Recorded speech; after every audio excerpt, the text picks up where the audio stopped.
Bonjour, bonjour, j'espère que vous allez bien. Moi, c'est Abdel Salim Garba, je suis expert comptable et entrepreneur, initiateur de cette chaîne Réussir au pays. Bienvenue sur ma chaîne. L'objectif de cette chaîne, c'est de vous parler d'insertion professionnelle et d'entrepreneuriat et de vous donner de bons conseils pour vous aider à vous renforcer votre développement personnel. Aujourd'hui, je vais parler de comment faire pour se lancer et réussir sa start-up en Afrique. Alors, c'est un sujet que j'aborde parce que il y a quelques temps de cela, j'ai un groupe d'étudiants qui m'a contacté. Ils avaient un projet de start-up dans l'événementiel. Ils m'ont présenté le projet. Je ne vais pas en dire plus pour ne pas gâcher en fait, exposer leur idée. Mais ils avaient un projet de start-up intéressant, assez intéressant. Et ils m'ont contacté pour faire une évaluation du business. Et ils me demandaient de confirmer que l'évaluation de leur projet de start-up était estimée à peu près une trentaine de millions de francs CFA. Et quand j'ai regardé en profondeur un peu leur projet, en fait, ils ont fait une estimation basée sur le fait qu'il y aurait des ingénieurs qui vont travailler sur le projet pendant tel nombre de jours, tel nombre de mois, qui vont faire un business plan pendant plusieurs mois et que c'est ce business plan là ça va avoir généré des coûts, etc. et que c'est tout ça qui fait que la start-up, avant même que le business n'ait démarré, vaut 30 millions. Bon, je leur ai dit, écoutez, pour évaluer votre société, votre projet, parce que c'était même pas encore une société, votre projet, il y a plusieurs méthodes, d'accord?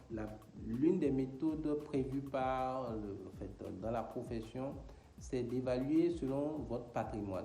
Donc, qu'est-ce que vous avez en actifs, donc biens et dettes, d'accord? D'évaluer votre patrimoine.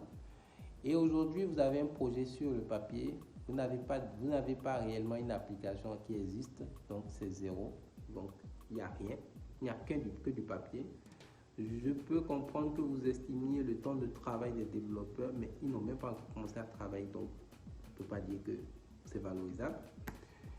Et donc, si on doit utiliser la méthode patrimoniale, ce n'est pas pertinent pour vous. Alors, l'autre méthode pour évaluer un peu votre business, c'est la possibilité de générer des revenus futurs.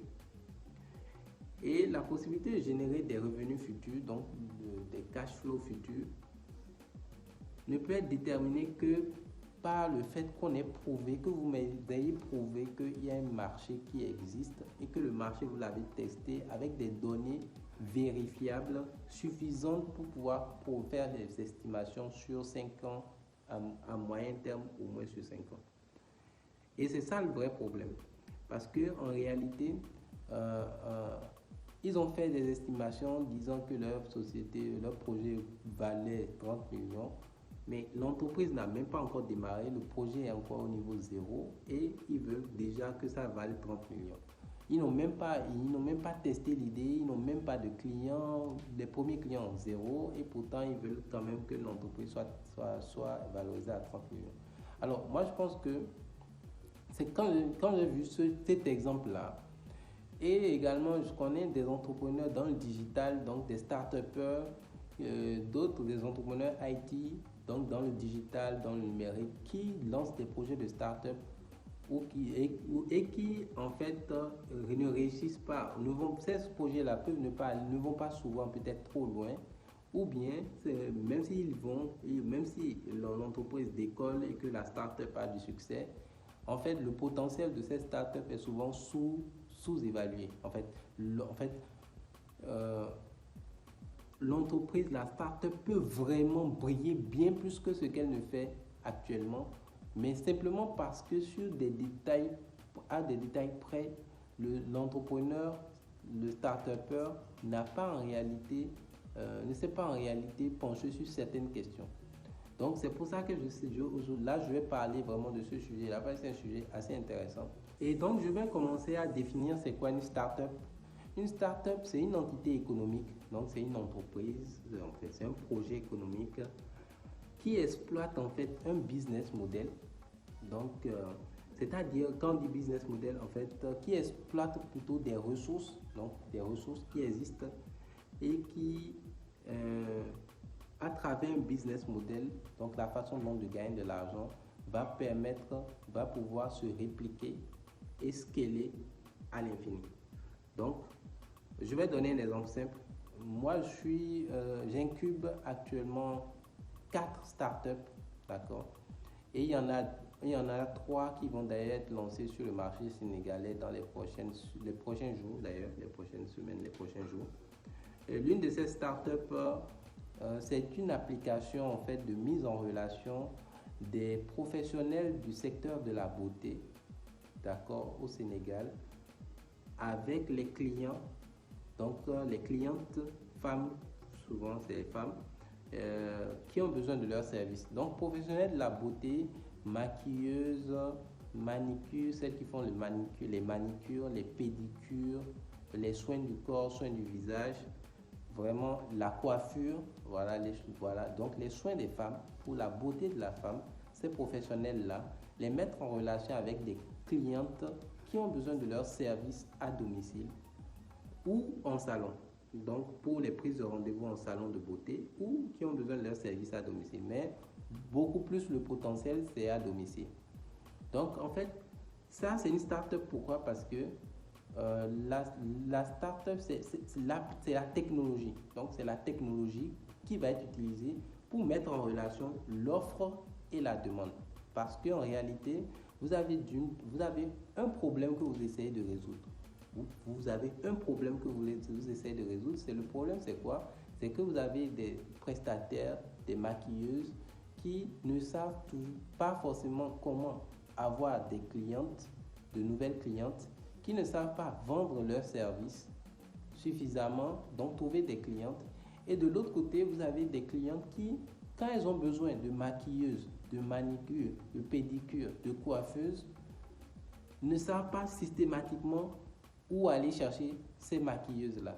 Donc, des fois, écrivent sur les réseaux sociaux pour demander est-ce que vous connaissez le numéro d'une maquilleuse, est-ce que vous êtes à Dakar ou dans telle région, dans telle ville. Voilà. Donc, le problème, c'est que l'offre et la demande existent, mais ne se rencontrent pas. Donc, la technologie qui est la startup va mettre en relation, va exploiter en fait, va être là pour connecter l'offre et la demande. Donc, c'est ça en fait le business model. Donc, c'est exploiter les ressources existantes et mettre en place un business model que vous pouvez répliquer et scaler à l'infini. Répliquer, pourquoi? Parce que cette startup-là est réplicable dans n'importe quel pays d'Afrique et d'ailleurs du monde. Tout dépend des besoins de ce pays-là. Mais en général, une startup est réplicable et scalable. Uber, c'est une startup pour tout ce qui est taxi, etc. Donc, je l'explique vraiment pour que ceux qui ne savent pas ce que c'est qu'une startup le sachent. Donc, comment vous lancer et réussir votre startup en Afrique? Parce que ici, le contexte de l'Afrique est quand même spécifique. Mais quand même, il y a une démarche à avoir quand on veut lancer sa startup. Nous, on est un incubateur d'entreprises. On incube des entreprises diverses, de secteurs divers, et on incube également des startups. Donc, je vais vous parler de l'approche que j'ai aujourd'hui avec les startupeurs que j'incube. Alors, la première question, lorsque vous voulez faire une startup, c'est de savoir quel problème vous voulez résoudre. Quel problème vous voulez résoudre? Je vous ai donné l'exemple d'une des startups que nous allons lancer dans les prochains jours de mise en relation des professionnels du secteur de la beauté et des clientes qui ont besoin de leurs services à domicile. C'est parce que l'offre et la demande de ces services-là ne se rencontrent pas que nous avons décidé de mettre en place une solution pour résoudre le problème. Donc, premier élément, quel problème vous voulez résoudre? Deuxième élément, tester, vérifier, sonder que le problème effectivement existe. Donc, regardez tester le marché pour voir si effectivement le problème, non seulement qu'il existe, mais également que le marché va l'utiliser, d'accord, pour au moins réduire vos chances de faire des applications dans le vide. Alors, troisième élément, il faut avoir une vision. Il faut avoir une vision. Alors, en général, ceux qui font des startups, il y a deux scénarios. En général, deux scénarios. Le premier scénario, c'est que le mec, quand il fait sa startup, il se dit, je la fais aujourd'hui, dans 5 ans, elle vaudra 1 million d'euros, 10 millions d'euros, et je vais la revendre à 10 millions d'euros. Et je vais me faire beaucoup d'argent. Ou 100 millions d'euros, 1 milliard d'euros, et je vais me faire beaucoup d'argent. Exemple, WhatsApp. WhatsApp a été créé par quelqu'un, je n'ai pas gardé son nom, mais 6 ans après, il a revendu à 19 milliards de dollars à Facebook. Il est sorti, bon, il est rentré dans le cas, il est resté en tant que membre du conseil d'administration, avec des parts minoritaires, certes, mais il a vendu sa société. Donc, vous pouvez créer votre start-up dans une vision de la revente dans les années à venir. Deuxième vision, vous pouvez créer la start-up dans une vision de dire que c'est pour en faire un mastodonte au niveau mondial. Donc, ou à minima au niveau africain. Donc, soit vous la revendez, soit vous faites un mastodonte à l'échelle africaine. Donc, le premier cas de la revente, c'est en général le cas que beaucoup de start-upers prennent. Et beaucoup de start-upers, beaucoup d'entrepreneurs IT dans le digital, c'est cette vision-là qu'ils ont de la start-up. Quand ils lancent leur projet, c'est comme les jeunes dont j'ai parlé en début de cette vidéo qui disaient que ils sont arrivés, ils voudraient qu'on valorise leur société. Ils n'ont même pas encore le projet économique, ils n'ont même pas exploité le business model, ils n'ont rien testé et ils veulent déjà valoriser à 30 millions. Donc, après, chaque position se tient, d'accord? Moi, en tant que conseil, après, c'est chaque entrepreneur qui décide parce que c'est sa vision. Et ça, moi, en tant que conseil, j'orienterais pour l'Afrique qu'on ait des entrepreneurs qui ne revendent pas leur start-up, mais qui répliquent et scalent et en fassent des mastodontes à l'échelle mondiale. Il ne faut pas vendre votre start-up. En tout cas, si vous la vendez, vendez-la à des Africains qui vont toujours rester dans cette idée-là d'en faire des mastodontes à l'échelle mondiale ou au moins continentale. Ayez cette vision-là pour permettre au continent de se développer. Parce que, encore une fois, n'oubliez pas que la start-up résout un problème. En Afrique, nous avons trop de problèmes. C'est pour ça que c'est intéressant d'avoir des start-up en foison. Les start-upers, nous ne sommes pas des compétiteurs entre nous. Les start-upers, nous sommes des alliés. C'est pour ça qu'il faut avoir plusieurs start-upers. Il faut beaucoup de start-up en Afrique pour résoudre des problèmes en Afrique. Des start-up à l'échelle qui commencent locales et qui deviennent des start-up à l'échelle internationale, au minimum continentale. C'est important pour résoudre les problèmes de ce continent. Ce que je suis en train de dire là, c'est de ne pas être égoïste dans l'ambition. Ne pas être égoïste. Vous avez le droit de revendre votre start-up, mais essayez au moins dans la stratégie de revendre à des Africains qui pourront reprendre le projet et continuer à résoudre les problèmes, parce que vous avez cherché à résoudre avant tout un problème, même si après c'est en échange de vous faire une rémunération. Donc ça, c'est un aspect qu'il faut tenir compte. Ensuite, une fois que vous avez défini le problème, donner la solution, tester le marché, définir votre vision, maintenant il faut l'équipe. Donc vous avez une idée de start-up, vous n'avez pas besoin d'être ingénieur IT pour mettre en place une start-up. Il faut avoir les compétences, il faut aller chercher les compétences. Il y a des gens qui sont spécialisés dans le développement d'applications aussi bien web que sur téléphone. Dans le développement de plateformes, il y a des développeurs qui sont là, qui sont très bien formés en Afrique, qui font de très très belles choses. Je vous montrerai peut-être plus tard dans la vidéo un exemple d'un travail fait par des développeurs sénégalais et qui vous montre que de très belles choses se font au Sénégal, en Afrique. Et ça, c'est très très important.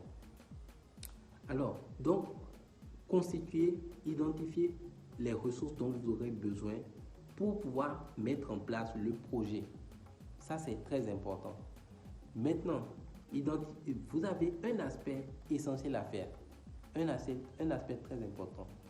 La startup, quand vous définissez quand vous voulez maintenant concevoir l'application ou la plateforme, vous devez faire ce qu'on appelle un cahier des charges. Un cahier des charges, c'est un document qui va décrire un peu tout ce que vous voyez comme fonctionnalité que l'application doit avoir ou la plateforme doit avoir. Donc, c'est à vous, concepteur de l'idée, de rédiger le document, de dire je veux que l'application fasse ci, fasse ça, qui est telle option, telle option, telle option, telle option. Et une chose que j'ai oublié, peut-être avant de faire le cahier des charges, vous devez faire ce qu'on appelle une veille, un benchmark. Allez regarder, vous avez identifié un problème. La solution, c'est une idée d'application que vous avez. Allez regarder dans d'autres pays. Si vous êtes au Sénégal, allez regarder au Bénin, en Côte d'Ivoire, au Mali, au Maroc, en France, aux États-Unis. Regardez ce qui se fait ailleurs par rapport à votre secteur, à votre niche, à ce que vous attaquez comme problématique. Comparez tout ce qui se fait ailleurs à votre idée et retenez et analysez les forces et les faiblesses de chaque application dans le monde, donc dans votre niche. Analysez les forces et faiblesses et faites un récapitulatif. Et maintenant, retenez les forces qui vous conviennent, à votre culture, à votre environnement, à l'environnement africain, à l'environnement sénégalais, etc. Ou à l'environnement ivoirien, etc. Dans le pays dans lequel vous êtes. Donc, faites un benchmark. Allez regarder ce qui se fait ailleurs pour améliorer votre application. Une fois que vous avez fait ça, rédigez maintenant le cahier des charges. Le cahier des charges, c'est un document dans lequel vous allez décrire les différentes étapes, les différentes fonctionnalités de votre application. Une fois que vous avez fait ça, maintenant, vous pouvez contacter les équipes de développeurs pour leur demander un devis. Et là, vous leur envoyez le cahier des charges pour qu'ils puissent vous faire un devis. Mais en général, ce que je vais vous recommander, ne demandez pas un devis à un seul développeur. Mettez au moins 3, 4, voire 5 développeurs, 5 équipes de développeurs en compétition. Et recevez leurs offres.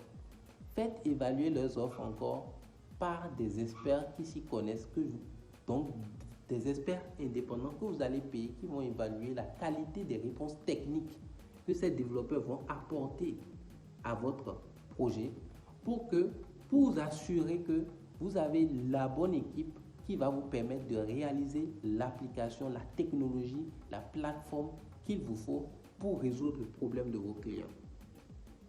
Donc ça, c'est très important. Maintenant, c'est une fois que vous avez fait ça que vous retenez maintenant l'équipe de développeurs qui va travailler sur le projet. Ils ont un calendrier de travail. Vous mettez en place une équipe pour faire le suivi au quotidien ou à minima hebdomadairement jusqu'à ce que le projet ne vienne à son terme. Une fois que vous avez fait ça, créez votre entreprise. Créez une entreprise. Quand vous créez une entreprise, faites les formalités juridiques. En Afrique, donc en espace OHADA, je vous recommanderais comme forme de société juridique la SAS, qui est une société par action simplifiée. Donc la SAS, c'est elle qui est la forme juridique la plus appropriée pour les startups.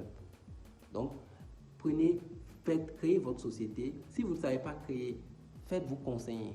Si vous ne savez pas choisir des développeurs, faites-vous accompagner par un incubateur.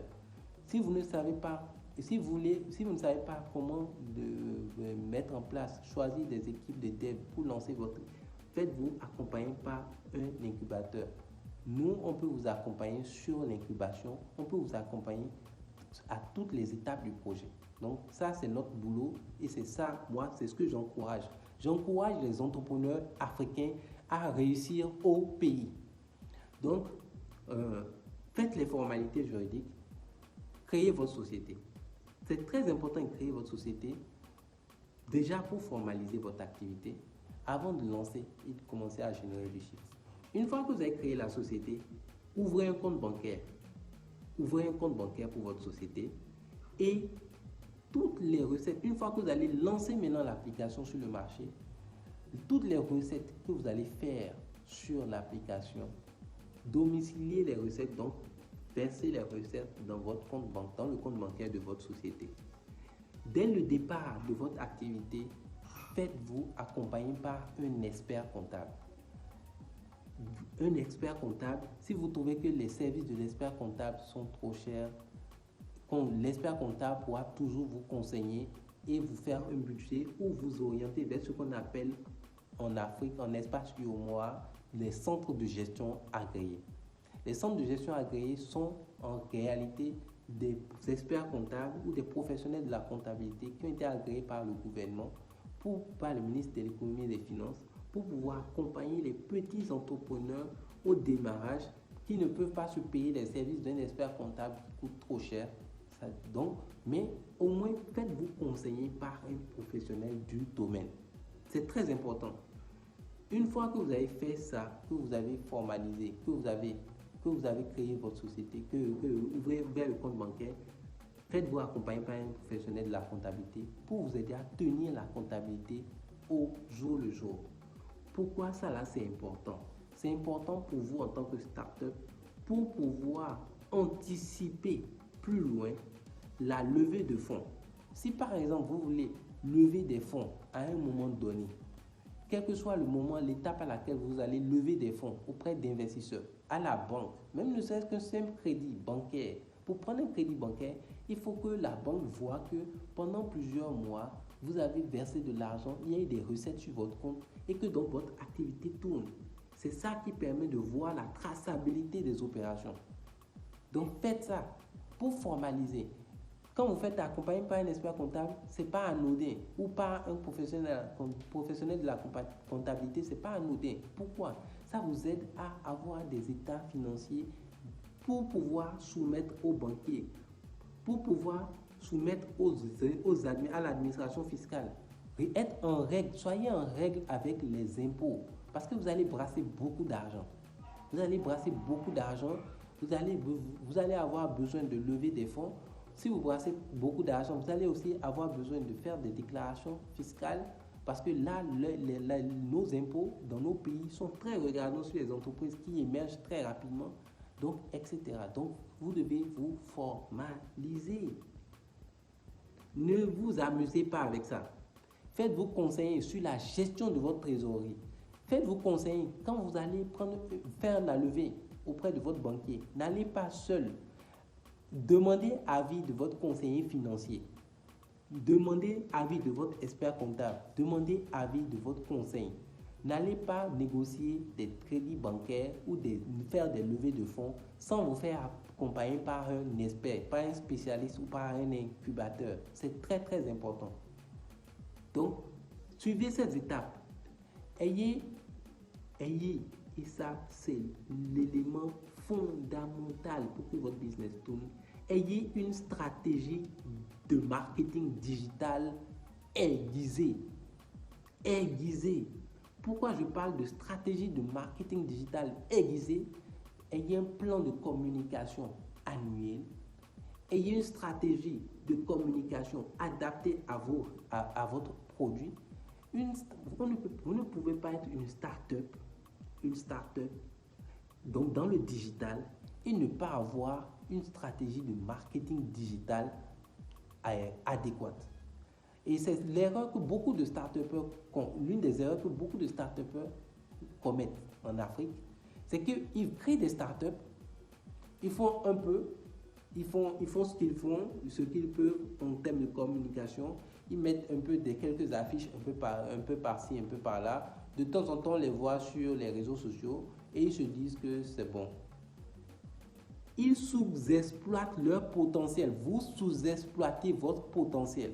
Si vous ne savez pas que vous sous-exploitez votre potentiel, venez contacter moi et je vais vous démontrer que vous sous-exploitez votre potentiel. C'est très important quand vous êtes dans le numérique, dans le digital, d'avoir une stratégie de marketing digital impeccable. Si vous ne savez pas vendre, vous ne pourrez avoir aucun client. Vous pouvez avoir la meilleure application possible. Si vous ne savez pas vendre, la vente, le marketing, c'est la compétence clé de n'importe quel business. Et aujourd'hui, en 2021, il est encore plus fondamental de maîtriser 2 compétences. La première, c'est le marketing, c'est la vente. La deuxième, c'est la vente via le digital. C'est très important. Sinon, vous allez passer à côté d'opportunités, de grosses opportunités. Vous pouvez faire une start-up qui fonctionne, faire du chiffre. La plupart des start-up sur nos marchés, au Sénégal, en Côte d'Ivoire, font quoi? 100 millions, 200 millions, 300 millions. Celles qui marchent trop bien font peut-être jusqu'au milliard en termes de revenus. Et elles se sentent déjà très très bien. Mais en réalité, elles peuvent faire 5 fois, 10 fois plus si elles avaient une très bonne stratégie de marketing digital. Un bon plan de communication digitale. Et ça, il faut vous faire accompagner par des experts. N'ayez pas peur de mettre un gros budget marketing digital. C'est très important pour faire de très gros chiffres. Alors, une dernière chose pour réussir votre start-up en Afrique. Quelque chose de fondamental. Et c'est ce que, ça se voit sur beaucoup de nos startups dans nos pays.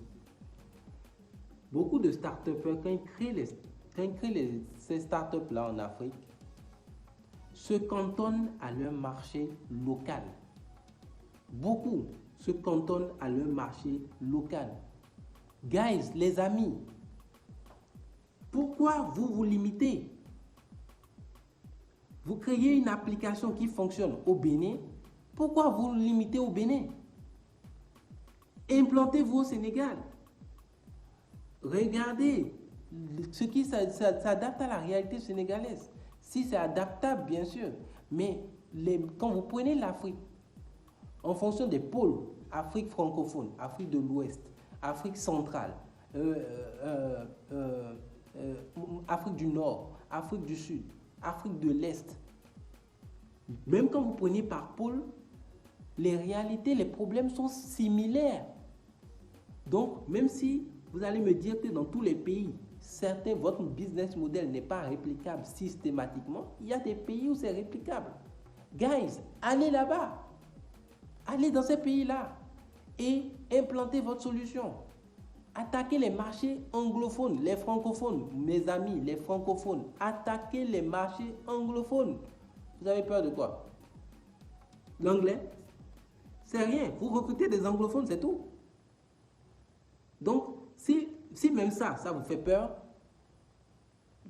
contactez-moi. Savez que faites-vous accompagner par des conseils qui vont vous aider à vous développer. Développer votre start-up, votre entreprise. C'est très important. En tout cas, ça dépend aussi de votre vision. Mais quelqu'un a dit un jour qu'il faut respecter le niveau d'ambition de chaque personne. Si votre niveau d'ambition, c'est de vous limiter à votre marché local, on ne peut pas vous le reprocher.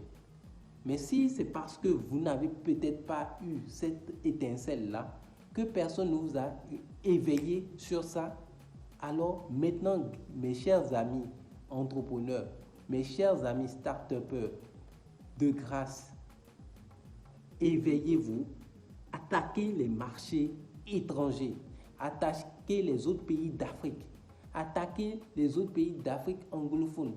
Mais faites-le également de façon intelligente et stratégique.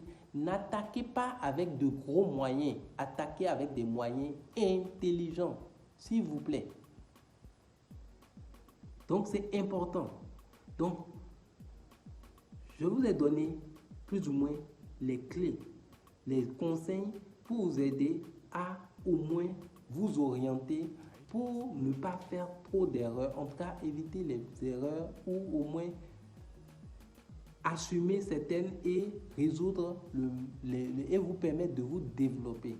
Pourquoi j'en parle et j'insiste encore une fois, les startups sont aujourd'hui le digital, le numérique de façon globale. Aujourd'hui, en 2021, est un canal qui a redistribué les cartes.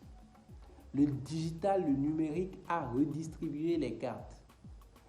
Il y a 20 ans, 30 ans, 40 ans en arrière, pour créer une entreprise qui peut valoir 10 millions d'euros ou 1 milliard d'euros, il fallait de très gros moyens, il fallait des industries lourdes, etc. Aujourd'hui, avec peu de moyens, vous pouvez créer une entreprise qui vaut 1 milliard d'euros, 1 milliard de dollars. Mes chers amis start-upers, ayez la vision, quand vous créez une start-up au Bénin, au Sénégal, en Côte d'Ivoire, d'avoir une vision continentale. Au minimum, d'avoir une vision continentale. Soyez ambitieux. Ayez une vision sur les 54 pays d'Afrique. Moi, je vous ai dit que j'ai lancé 4 startups dans les prochains jours au Sénégal. Ma vision, elle est continentale. C'est 54 pays d'Afrique qui seront attaqués. Et je n'ai pas peur des pays. Il faut aller. Et pourquoi c'est important? Pour que vous résolviez. Les startups, les entreprises résolvent des problèmes. En Afrique, on a besoin d'entrepreneurs qui résolvent des problèmes. De grâce, vous êtes déjà entrepreneur, élevez votre niveau d'ambition, s'il vous plaît. Et associez-vous, associons-nous. Créons des alliances. Créons des alliances. Vous êtes start-up dans le numérique, alliez-vous à d'autres startups pour créer des solutions encore plus pertinentes pour développer le continent. Et c'est comme ça qu'on va réussir au pays. C'est comme ça le continent africain va émerger. Par cet engouement, cet esprit d'initiative. Donc j'espère que ce message va porter suffisamment, va toucher les entrepreneurs que vous êtes. Et donnez-moi vos avis en commentaire. N'hésitez pas à me donner vos avis en commentaire. Et partagez également, partagez pour que le maximum d'entrepreneurs, pour ceux qui sont vraiment entrepreneurs, même ceux qui ne sont pas encore, qui ont des idées de start-up, pour que ça puisse les aider à mieux structurer, à élargir leur niveau d'ambition et à impacter le développement du continent africain. Car je suis convaincu que le développement africain ne peut se faire que par sa jeunesse. Seul, on va plus vite. Ensemble, on va plus loin. Merci beaucoup. À très bientôt pour une nouvelle vidéo. Ciao, ciao.